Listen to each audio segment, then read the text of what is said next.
तपाईं कहाँ छिटो पुग्नलाई लाइक गरी हाम्रो च्यानललाई राम्ररी सब्स्क्राइब गर्नुहोला र बेल आइटम थिच्न नबिर्सनुहोला। कृषि जनगणना नेपालको जनगणना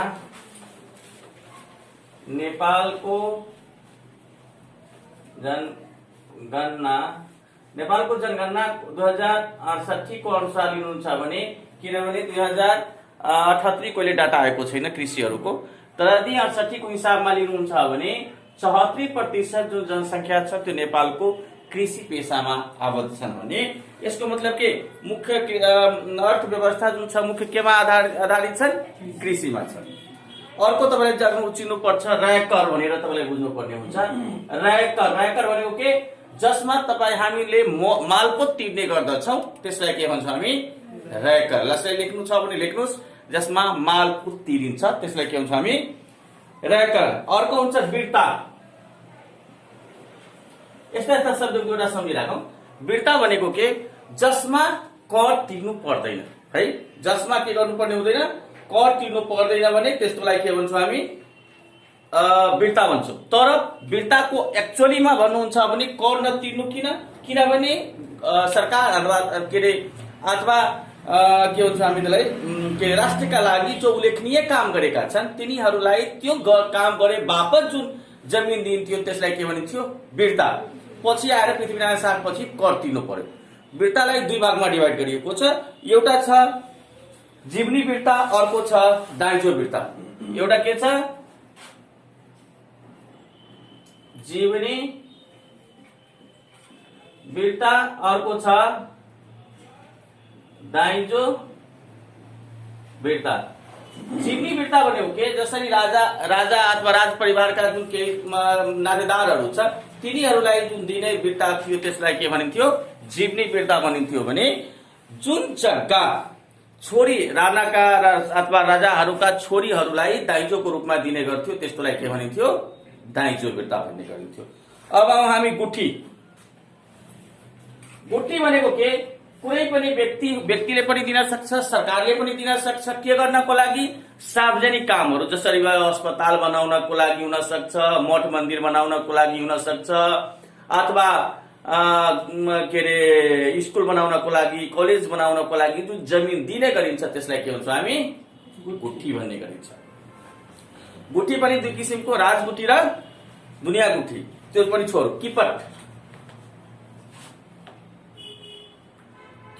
किपट भनेको के? कुनै निश्चित जातिका लागि भोग चलन गर्नको लागि जुन जग्गा दिइन्छ त्यसलाई के भनिन्थ्यो? किपट भनिन्थ्यो। तर नेपाल सरकारले, अथवा त्यो बेला नेपाल सरकार त थिएन, श्री 5 को सरकार थियो, 2018 सालमा यसलाई किपटलाई केमा कन्भर्ट गरिदियो? रायकरमा कन्भर्ट गर्नुको मतलब के बुझ्नुभयो तपाईले? त्यो जग्गामा अब कर तिर्नु पर्ने हुन्छ। त्यो के हो? कहिले गरेको हो? विक्रम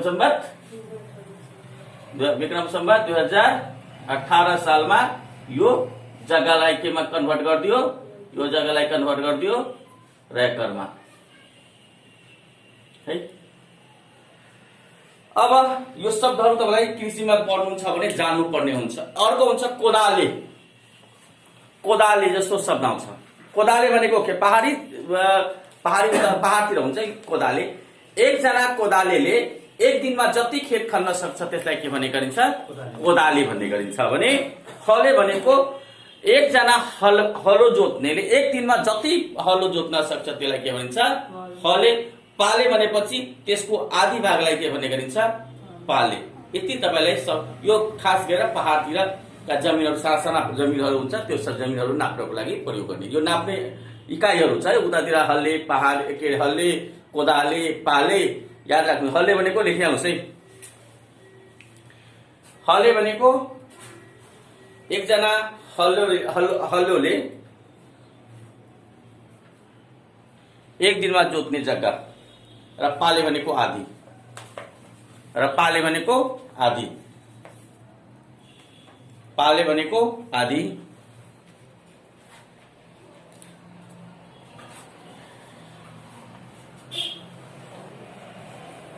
र नेपालको कुल भूभागको 17.5 7-8% जुन छ नेपालको कुल भूभाग जे जति छ त्यसको 17.97 कुल भूभागको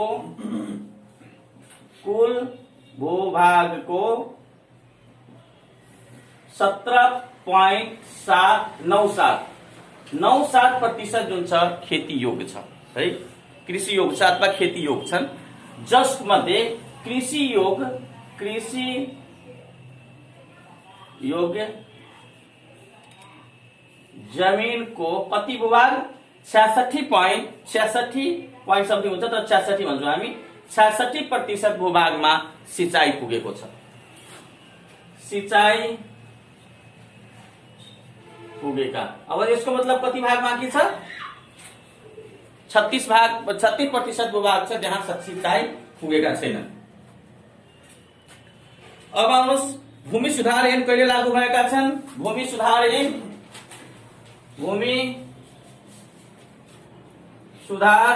ऐन लागू कहिले भएको छ? 2021 सालमा भूमि सुधार ऐन लागू भएको थियो। यो एक्जाममा धेरैचोटि सोधेका छन् कि भूमि सुधार ऐन कहिले ल्याएको थियो।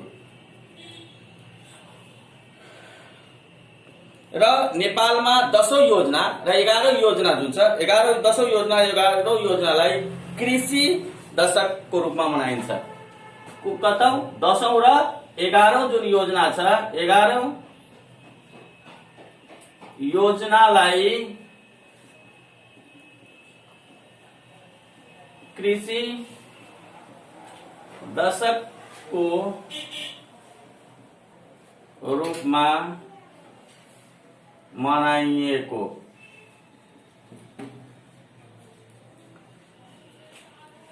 र नेपालमा मात्रै पाइने फल कुन हो? लप्सी। लप्सी यस्तो फल हो जुन नेपालमा मात्रै पाउने गर्दछ।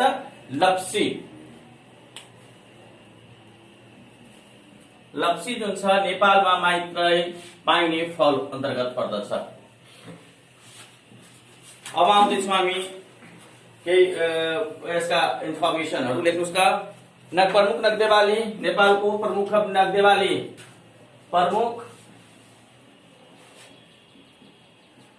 नगदेबाली कुन हो? क्रमशः है, नगदेबाली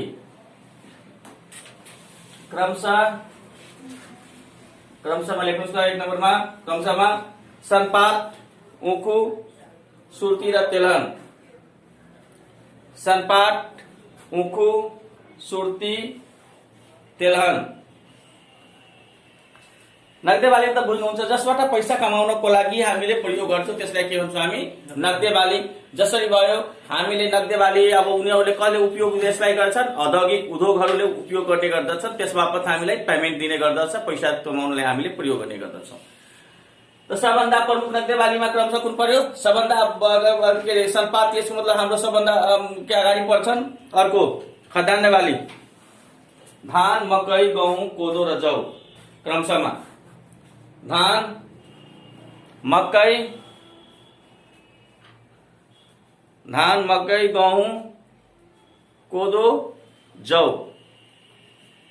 धान, मकै, गहुँ, कोदो र जौ। अब यहाँ विश्वको सबभन्दा बढी उत्पादन हुने अन्न कुन हो? यहाँ विश्वको सबभन्दा बढी खाद्यान्न उत्पादन हुने अन्न कुन हो? मकै। र मकै यहाँ तराई ओभरअल जुन छ प्रमुख खाद्यान्न बाली कुन पर्यो? धान पर्छन् भने पहाडतिर जानुहुन्छ भने त्यहाँका प्रमुख बालीमा अन्तर्गत कुन पर्दछ? मकै। Write down. मकैमा के धर्सो तारेर लेख्नुस्, पहाडको प्रमुख बाली।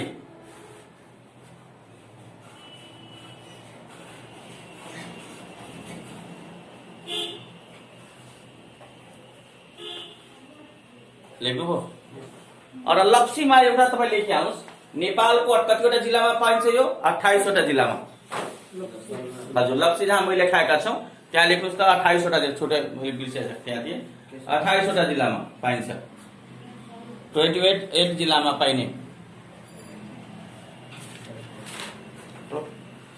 अर्को मकै त लेख्नुभयो पहाडतिरको सबभन्दा बढी विश्वको सबभन्दा बढी बाली कुन हो, प्रमुख बाली कुन हो, विश्वको यदि लान्छौ भने त्यो मकै हो।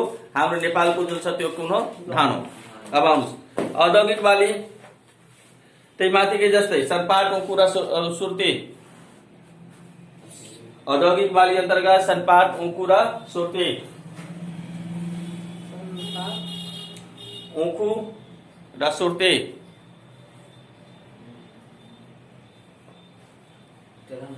हजुर यो औद्योगिक बाली अन्तर्गत पर्दैन। अर्को लेख्नुहोस् तेलहन बाली प्रमुख तेलहन बाली तोरी सरसो सूर्यमुख।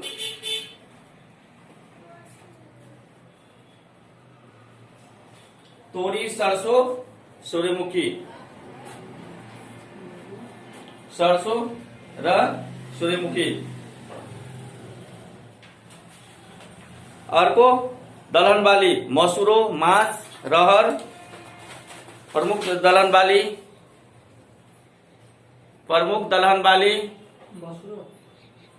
मसुरो मास रहर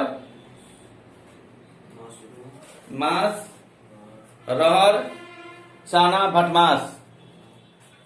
र भटमास।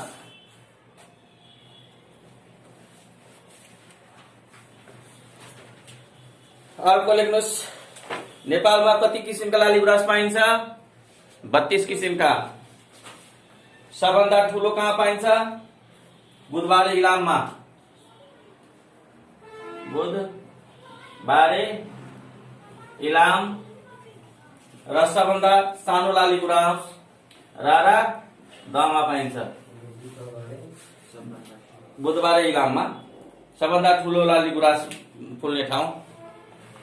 सबभन्दा ठुलो लाली गुराँस फुल्ने ठाउँ बुधबारे इलाम र सबभन्दा सानो लाली गुराँस फुल्ने ठाउँ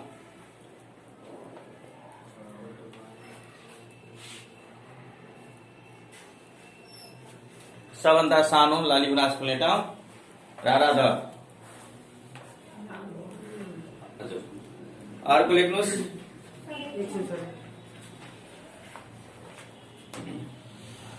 चिनीको भाँडो भनेर कसलाई सम्बोधन गरिन्छ?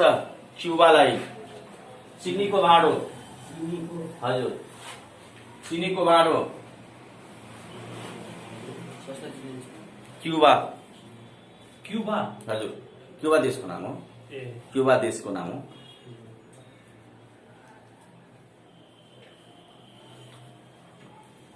सनपाट खेती के लागि प्रसिद्ध जिल्ला कुन कुन हो? सुनसरी मोरङ र झापा। सनपाट खेती का लागि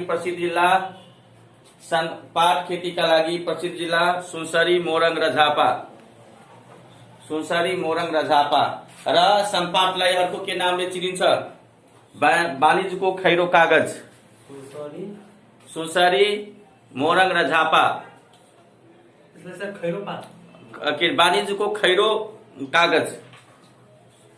वाणिज्यको खैरो कागज पनि भन्ने गर्दछ सनपाटलाई।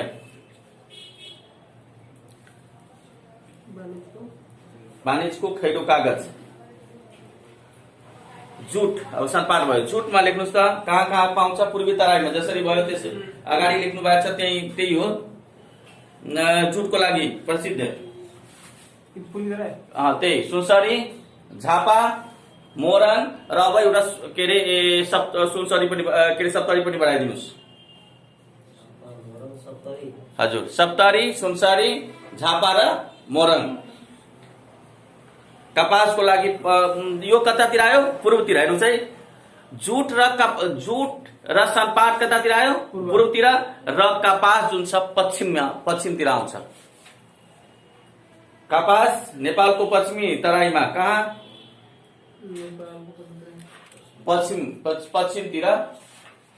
पश्चिमतिर त्यही नयाँ नेपाल भनेर कसलाई भन्ने गरिन्छ? त्यो चारवटा लेखिदिनुहोस् र एउटा दाङ हालिदिनु होला। सम्झनको लागि सजिलो भइहाल्यो। बाँके बर्दिया कैलाली र कञ्चनपुर र दाङ।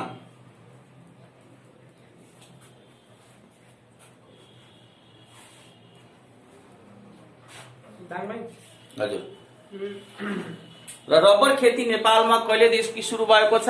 विक्रम सम्वत 2047 देखि सुरु भएको। हजुर, रबर खेती नेपालमा कहाँ? बुधबारेमा, झापाको बुधबारेमा 2047 झापाको बुधबारेबाट सुरु भएको। 2047 झापाको बुधबारे। यति गरिदिएपछि यो कृषिको हामी अलिकति माथिको जुन बुझ्नु पर्ने हो त्यो हामी बुझिहाल्यौं। अब हामी आउँदैछौँ टपिक के अरे बालीहरूको बारेमा। धान बालीमा आउनुहोस् त। धान। अब आउनुहोस्, विश्वको सबभन्दा बढी धान फल्ने देश कुन हो? चीन। Write down. विश्वको सबभन्दा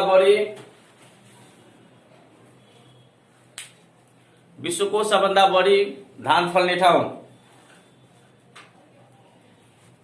चीन। र मैले यो पनि भनिसकेका छौँ नेपालका प्रमुख बाली कुन हो? धान। दोस्रो नम्बरमा मकै, तेस्रो नम्बरमा गहुँ, त्यसपछि कोदो र त्यसपछि जौ भनेर मैले भनिसकेका छौँ। अब अर्को लेख्नुहोस्, नेपालको सबैभन्दा बढी धान उत्पादन हुने जिल्ला झापा।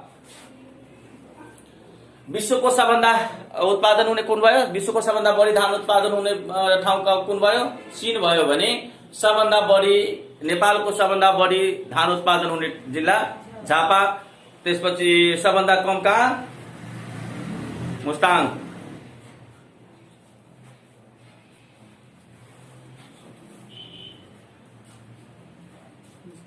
अर्को, विश्वको सबभन्दा उच्च स्थानमा धान उत्फल्ने ठाउँ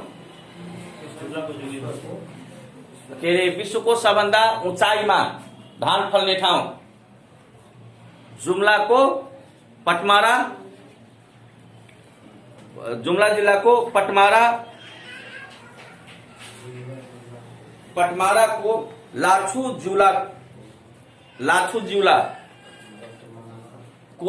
जिउला भन्ने ठाउँमा, लाछु जिउला भन्ने ठाउँमा। अब यो हुन्छ के 1908 मा सबभन्दा पहिला परीक्षण गर्ने मान्छेको के अरे गुरु चन्दन नाथ जुन हुनुहुन्थ्यो उहाँ सबभन्दा पहिला 1908 मा परीक्षण जुम्लामा गरेका थिए। यसको पनि एउटा प्रक्रिया छ। सबभन्दा पहिला यो धान जोत्ने जुन खेत छ, धान रोप्ने जुन खेत छ, त्यो खेतमा जोत्ने के गर्छन्? श्री पञ्चमीको दिन अथवा जुन सरस्वती पूजा छ त्यो दिन के अरे जोत्ने गर्दछन्। त्यसपछि चैतको 12 गतेका दिन त्यहाँ त्यो बिउलाई पानीमा राख्ने गर्दछ। ठ्याक्कै 4 दिनपछि त्यो पानीबाट माथि ल्याउँछ 16 गते। त्यसपछि 16 गतेपछि 20 गते त्यो के अरे छर्ने गर्दछ 20 गते। र यसलाई काटेर सबभन्दा पहिला चन्दननाथका त्यहाँनिर मूर्ति भगवानका मन्दिर छन्, त्यहाँनिर के अरे घट स्थापनाको दिन चढाउने गर्दछ। र एउटा कुरा अझै तपाईँलाई एउटा इम्पोर्टेन्ट छ के भने 1 महिना होस् या 2 महिना होस् जति होस्, जङ्गबहादुरको पालादेखि नै राजदरबारमा फुलाकबाट त्यो धान आउने गर्थ्यो। राजदरबारमा अथवा प्रधानमन्त्री कार्यालयतिर आउने गरेका थियो। यो धानको एउटा महत्त्वपूर्ण कुरा हो। अब त के, अबको खाद्यको राजाहरू छ र अब सबै राजाहरू त सकेका छन्। अहिले त अब त्यस्तो छैन, तर खाने गरेका थियो। नेक्स्ट पोइन्ट, धानको लागि कस्तो माटो चाहिन्छ? पाङ्गो। र टेम्परेचर 25 डिग्री सेन्टिग्रेड के अरे डिग्री सेन्टिग्रेडदेखि लिएर 32 डिग्री सेन्टिग्रेड, 25 डिग्री सेन्टिग्रेडदेखि लिएर 32 डिग्री सेन्टिग्रेड। धान बालीको लागि कस्तो माटो चाहिन्छ? पाङ्गो। र तापक्रम 25 देखि 32 डिग्री सेन्टिग्रेड हुने गर्दछ। र फिलिपिन्समा एउटा रिसर्च सेन्टर छ जसलाई के भन्छ? अन्तर्राष्ट्रिय धान अनुसन्धान केन्द्र भन्ने गर्दछ। त्यसले के भनेका छन्? त्यहाँ बीज ब्याङ्क छ, धानको बीज, त्यो बीज ब्याङ्क छ। त्यहाँनिर 1,40,000 किसिमका धानका बिउहरू छन्, जसमध्ये नेपालको 29,063 वटा बिउ त्यहाँ संकलनमा राखिएको छ। कतिवटा? 2963 किसिमको बिउ, धानको बिउहरू त्यहाँ राखिएको छ। कहाँ? अन्तर्राष्ट्रिय धान अनुसन्धान केन्द्रमा, जुन कहाँ छ? फिलिपिन्समा छ। र सन् 2004 मा के अरे विश्वले धान दिवस मनाएको थियो। त्यही अन्तर्गत सोही वर्ष विक्रम सम्वत 2061 साल, सोही वर्ष 2004 मा विश्वले धान दिवस मनाएका थिए। सोही वर्ष विक्रम सम्वत 2061 सालमा असार 15 गतेदेखि नेपालले पनि धान दिवस मनाउन सुरु गरेका छन्। नेपालले धान दिवस मनाउन सुरु गरेका छन्।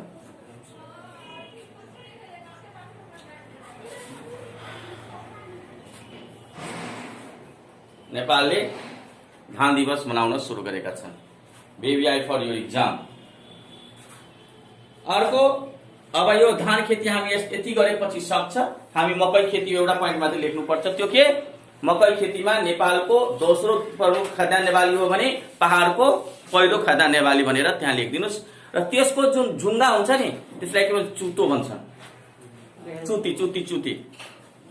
मकैमा लेख्नुस् त नेपालको दोस्रो प्रमुख खाद्यान्न बाली